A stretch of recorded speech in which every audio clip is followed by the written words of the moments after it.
Pangunahing gamit niya. Yes. Eh, itong ganda niya.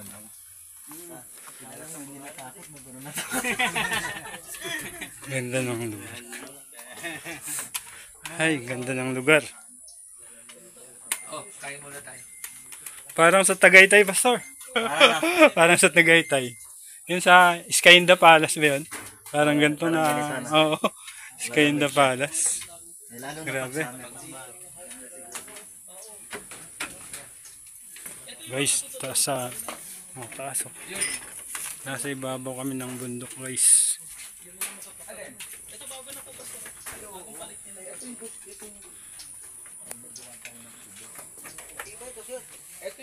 Ito yung New Zealand. Yun, nasa ibabaw doon. Ay. Ayun, oh. Ayun yung ala New Zealand daw, oh. Doon. Ay, dami ng bunga ng suha, oh. Baka matamis yan, oh. Hindi kaya yan Davao? Hindi, maganda yan. Itasin mo ako. San Miguel. Oo, San Miguel. Oo. Ayun, no? 8, 9, 10. Ang galing ng view doon, no? New Zealand view, oh. Doon. Yes. Sinusukat. Huwag kayo maingay. Baka malito si Pastor sa bilang. 100 meters. 100 meters, 1 hectare. Ito yung 100 meters mula doon. Tapos pababa ko, 100 din po. 100 meters. Pababa. 1 hectare. Masasakop. Yun. Yung galing tayo may boating queen.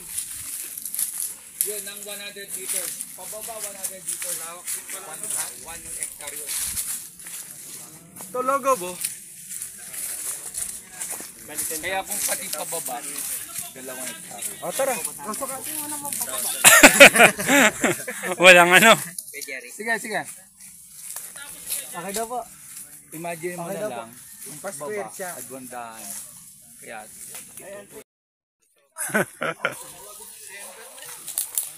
Guys, daming pinyo.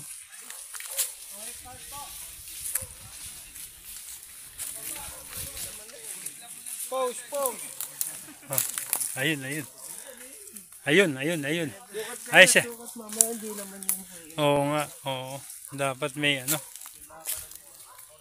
O, diba? Di ka kita. Dapat may geodetic talaga. May tatanong nga to si Kuya Herman. Ay, Picture. guys. Tubig na iinom. Tignan natin.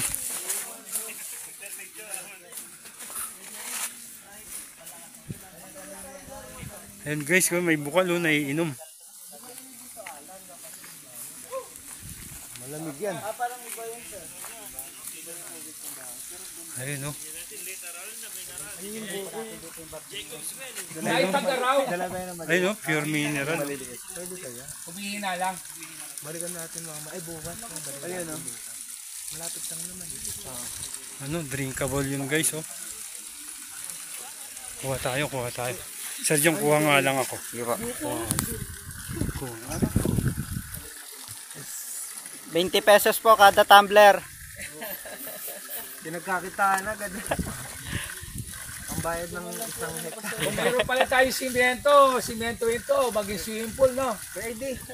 Pahagis na ano. Nung tumbler. Ay, no? Parang popondohan dito. Bira. Pumupogi ka Kuya Arman.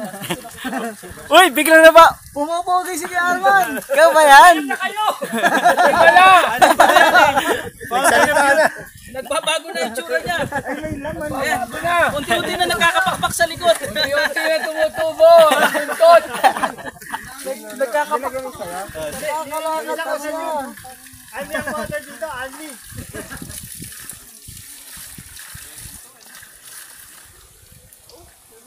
Pwede ka pala dito mag-Bicol Express. Na-imagine mo ang buhay ni Adan at saka Eva, no? Dahil pumiyog. Uy, may dahon.